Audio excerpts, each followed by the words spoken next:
points in your life where you look back on that fully shape who you are the points where you did it scared. If a perfect simulation of life existed, would you enter it forever? If you lived a life where everything was perfect, then nothing would be perfect. If we lived in a world where we always did what we wanted, which people have, this is quite literally the definition of the hedonistic treadmill, where you're always doing things that would give you the greatest piece of pleasure. Okay, hi Vance, welcome to the show. Thank you for having me. Okay, I'd just like to get straight into it. So my plan for this first part of the episode is to just go through 20, what I think might be some of the most viral philosophy questions. So you just ask ChatGPT to give me some suggestions, and we're just going to go through that right now. Right, sick. So the first question is, if you could know the exact day that you would die, would you want to know?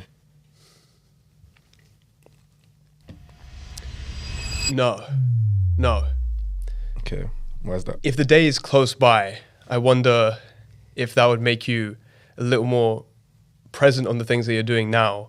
But also if the day is further away, you have this sort of looming evil kind of looking down on you. It's like this downward sloping trajectory of like, you'd be constantly stressed about how it is that you live your life instead of just living it. You never live in the present moment. And I think with that sort of stress and pressure to make sure you live a good life, you'd end up actually, paradoxically, not living a good one, because you'd be in this sort of self-reinforcing cycle where you're always thinking about what's the right action, what's the best thing I can do. You try to become this incredibly rational human being, which then means that you inevitably lower the standard of your life by doing that. You know, there was this interesting study. I forgot the guy's name, but he had patients who came in who had severe damage to their frontal cortex, and this was through like whether a shotgun shot to their head or like severe brain damage. And the frontal cortex is primarily used in making your emotional decisions. So if you think right that if this part of your brain was damaged, then emotion would be taken out of every decision you make. You'd become this perfectly rational human being who would make the right decisions every time, right? And a lot of people look at emotion in a bad way, that it's something that manipulates us and takes us towards doing bad habits. Yeah. But what they found was after these people had left, after this emotional part of their brain had been sort of inhibited, they struggled to make simple decisions or set goals in their own life. And that's because emotion plays a huge role in the way that we dictate our lives. Yeah. The simple decisions you make, like what sort of like laundry shop should I go to do my laundry, or like what fridge should I buy from which company? Yeah. These things aren't rational decisions, because if you actually look at things from a cost benefit perspective between each of the brands, there's not much. You just pick which one you like the most. Okay. So your rational brain is very much foundationally held up by your emotional brain. Yeah. And I think a lot of people forget that. And I guess my point, going back to the original question, would be, no, I wouldn't want to know when I die, because I would constantly be stressed about making the right decisions and living a good life, where I would end up not living a good one because of that pressure. Damn, that was a powerful answer. That makes sense. Cool. The next question was, if a perfect simulation of life existed, would you enter it forever? Perfect simulation of life? Yeah. No. I think it's a pretty simple answer, because if you lived a life where everything was perfect, then nothing would be perfect. I think that's the way I look at things. What do you mean by that? If everything is good, then you don't know what good is. That's okay. So this idea of that, like, you can't have the good without the bad. Yeah, the negative. That's the simple. I don't know. Sometimes, like, I feel like that sort of idea gets thrown around a lot in these type of conversations, but I just don't know if that's necessarily the case, because I think we can't comprehend a possibility like that, because that's not the reality we have now. But let's just say, hypothetically speaking, there was a situation in which for some, like, somehow, some way you could have all the good things about life and there'd be no bad, and somehow that was possible. Would you not take that option if that was laid out to you? I think that there is beauty in the struggle, and almost that does seem like a masochistic way of looking at things. Like, I need to work hard and I need to be this David Goggins sort of character. But I don't think there's no reward in a life where everything is just reward. Like I wouldn't want to live an inherently always good life. Okay. Because the sort of pride and accomplishment and, well, I guess happiness that you get. Like if you took someone and you put them in a position where they could do all the things that they think, but this question could go way deeper than that, because it's like you rarely ever know what's good for you. Yeah. Okay. That's the main thing. We think we know what we want, but it's rarely ever what we need. And if we lived in a world where we always did what we wanted, which people have, this is quite literally the definition of the hedonistic treadmill, where you're always doing things that would give you the greatest piece of pleasure. Yeah. And that's like, I feel like eating the junk food. If I don't eat the junk food, then I'll feel pretty bad about myself. So let me go eat the junk food. Okay. Or let me play the video game. Let me sleep in. Yeah. Let me not go to the gym. Like you're acting on emotion of the things that you think that you want rather than things that actually should be pushing you towards the right things. And you find a lot of the time the things that are hard or the things that cause you some like little piece of suffering are the things that what make life meaningful. I had Angelo Sommers on the show. He was there at the event, Elliot Buick. Yeah. And one of the things that I love this idea from is just do it scared. And he obviously talked about it in the context of, I'm doing this show with Chris Williamson. I could just stay home and do it on a video call with him, or go in person, do the call and actually do it with him. Yeah. The idea was that he was scared about doing that, but you have two options here. You either don't do it at all, or you do it scared. And it does get a bit preachy when you talk about this, because the points in your life where you look back on that fully shape who you are the points where you did it scared. When there was no certainty, when there was no light at the end of the tunnel. Success, okay. With that little bit of suffering and that hard work, then that's what gives you that happiness and the prevail at the end. Yeah. But if you just knew everything was good, what would be the point? There wouldn't be one. No, it's a valid answer. Quickly, I think we'll just use this opportunity to get another guest involved on the show. Hax, do you want to quickly jump in? Yeah, cool. For sure. For context, he arrived late, so he's just jumping in the episode now.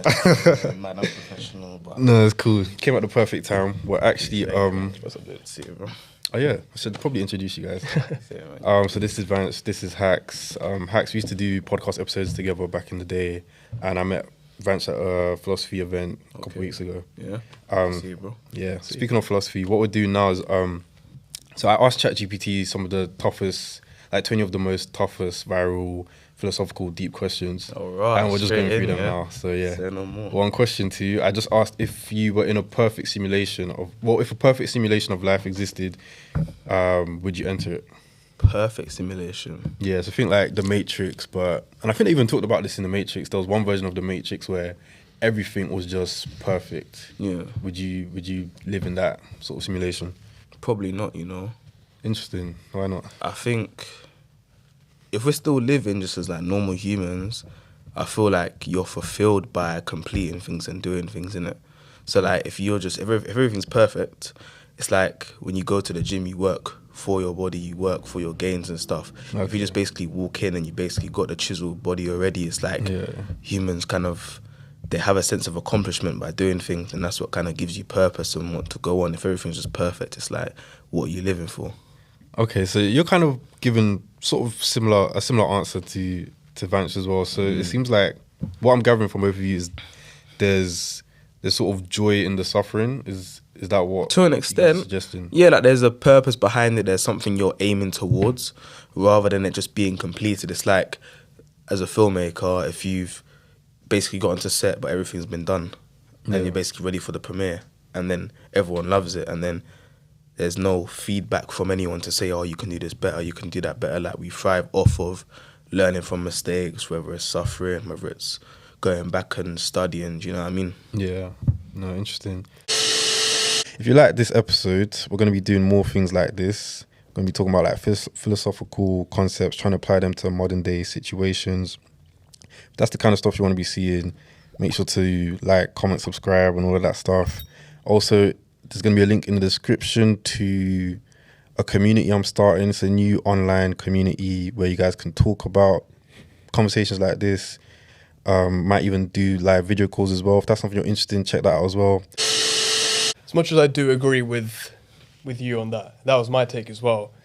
When I heard the question again, if a perfect simulation of life existed, our instant thought process is to think it's a good, like everything is good, like everything's completed. You get to do what you want. But the word perfect could mean that there is bad within that simulation. Okay. So as in, if we think that suffering is what gives us purpose and fulfillment, then a perfect life would have that suffering baked into the process to then give us that fulfillment and purpose. So then another look on that question might be, okay, this is a perfect simulation. Therefore, there might be this process set in it where we think that we are pursuing something, that there is this acute suffering that's baked within the process so that we feel like we're moving towards something. So it's not necessarily that everything is good, but it's perfect. So you're saying perfect could be perfect to the person rather than perfect being everything being good. Yeah. Okay, that makes sense. Yeah, that makes sense. Do you know what that reminded me of? It reminded me of this theory, and how do I explain this? Some people believe in like a perfect afterlife, like a heaven, like a paradise. And I think I've seen some things online that suggest that what the life we're in now, like this reality on earth, is the perfect life. And I feel like it touches on what you were saying, because I think intuitively most of us wouldn't think that, because it's like, why is there all this suffering? But based on what you just said, if someone was creating the perfect reality, they would put little inputs of suffering and stuff like that. And based on that, some people suggest that this world we live in is the perfect world because it has the right amount of suffering and the right amount of the opposite of suffering, like some good stuff as well, just to make it like a good enough experience. And it even reminds me of, like, there is a part in the Matrix that talks about this, where the first Matrix they made had no suffering. It was all just perfect, like easy, enjoyable life. And apparently that didn't work. Like everyone, it just messed up. Like everyone got miserable or something like that because you needed certain amounts of suffering. Which makes me want to ask another question. It depends on what you guys' beliefs are of the afterlife, but would you even want to go to a heaven if it existed? Yeah, for sure. You would? Yeah, 100%. It makes me... I'm a bit confused by that, because we've also kind of just established that the suffering is kind of needed and the perfect life almost isn't perfect. If that makes sense. I get what you mean, but I think, like, there's also, like, as I said, a reason for the suffering, and it's not like you want the suffering to go on forever. Like, if you ask anyone honestly, like, they know, as I said, for the gym, you know you're not going to struggle forever. Like, you might struggle at certain points, but there's a certain point where it becomes easier, where it becomes that second nature, and then there's times where you can have your rest days. But even the human body is meant to go through a certain amount of suffering, but it's not supposed to go on forever. So that kind of heaven is a bit more like everything's been completed now, you've done what you needed to do, and now you live the rest of your life where there is no suffering. Because I'm Christian in it, but it's a thing of where it talks about like heaven being like a place where there's no suffering, nothing like earth basically. Do you know what I mean? So I think it goes to like, why are you suffering? What are you suffering for? Or your reasons for the suffering? Because if you just suffer to suffer, that for me that don't make sense, innit? I'll be real. Like, it's got to be a reason. Okay, that's for the real purpose behind. Yeah, it can't just be like ongoing for no reason, because then that's just torturing yourself, innit? That makes sense. I don't think I agree. Mostly because we understand that a certain amount of suffering for a certain amount of pleasure in the future is not a worthwhile trade to do. If I ask you the question, would you endure the worst suffering possible, universally, cosmically possible on yourself for 5 minutes to have 5 minutes of the best pleasure possible? Would you take that bet? Depends what that 5 minutes involves. Whatever you think. But like, worst suffering possible. No, I probably wouldn't take that bet, if I'm being honest. 5 minutes for 5 minutes. Yeah. And then what happens after That's that? it. You just... Depends how I'm feeling on the day, you know. I can't even ask, honestly. It might be like, because you've already suffered bears, you're like, cool, it might be way worse than what you've had, but if you know you're gonna have the best feeling of your life after, fair enough. But I think it depends on the day for me, to be fair. Well, there's two usual responses to this, and one of the responses is what you said, like you wouldn't take that bet. And given that answer, we understand that suffering is worth more points than pleasure, because you wouldn't want to take that suffering for that pleasure. So we know that it's worth more points. But also the other answer is, like, if you take 5 minutes of the best pleasure and you head back to your life, nothing's going to ever live up to that. Nothing will ever live up to that pleasure. So you will live a miserable life. Yeah. So we understand that suffering is worth more points than pleasure. Then even based on that alone, we know that just because someone makes us go through suffering in life so that there's an eternal reward in the future, it doesn't make sense, because it doesn't. There's no equal outcome here. But then if I give you another situation, right? Okay. Like the actual morality of what is going on here. Someone is causing you suffering with the promise of reward. But this promise, you can't even confirm, first of all. You can't confirm that this promise is real. You're going based on faith. If I walked up to you and let's say you were stuck in a cave, right? Let's take this example. And if I had to break your leg in order to pull you out, it seems okay for me to do that without asking you to save your life. It seems okay to cause suffering to prevent further suffering. That makes perfect sense.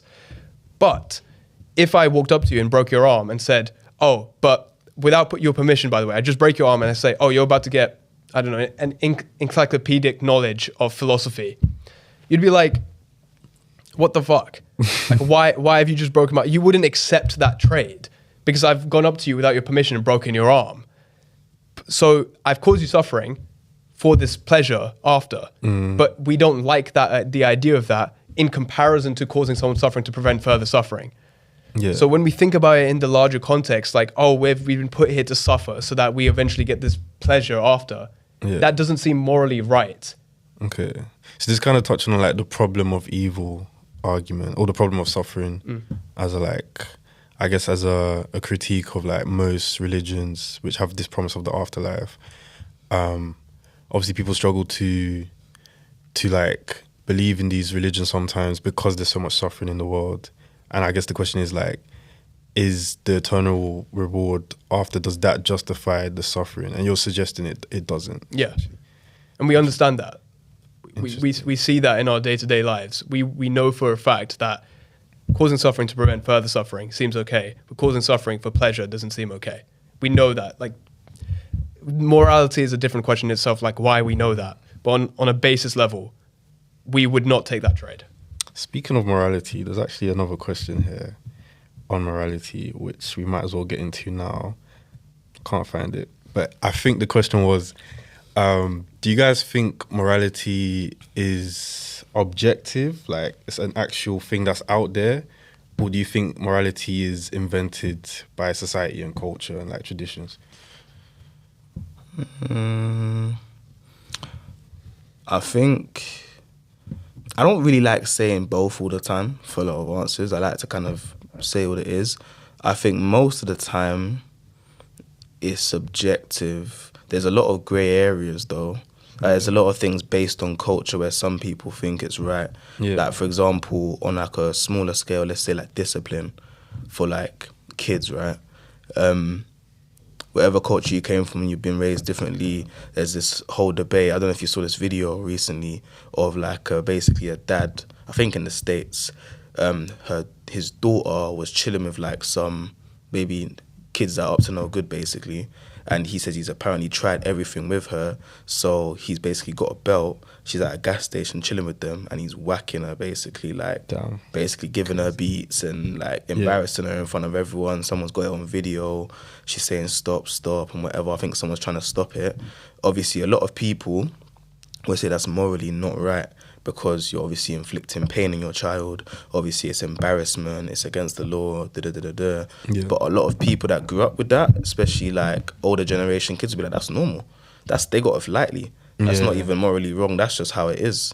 So sometimes it can be that kind of grey area of saying, oh, this is right, this is wrong, based on culture. There's a lot of things in the UK that wouldn't be permissible in other countries and vice versa. But I think there's a standard base of morality which everyone should follow as a human being. But then it depends on culture to culture, basically. Okay. Yeah. Okay. If you like this video, like, comment, subscribe. Check out our online Skool community. There's going to be a link in the description down below. Other than that, thanks for watching. I don't think there's objective morality. There's not like this cosmic truth that's like set in space next to Pythagoras' theorem that this is how everyone should follow things. There's this concept called emotivism. And emotivism is essentially that our morals are based on our feelings.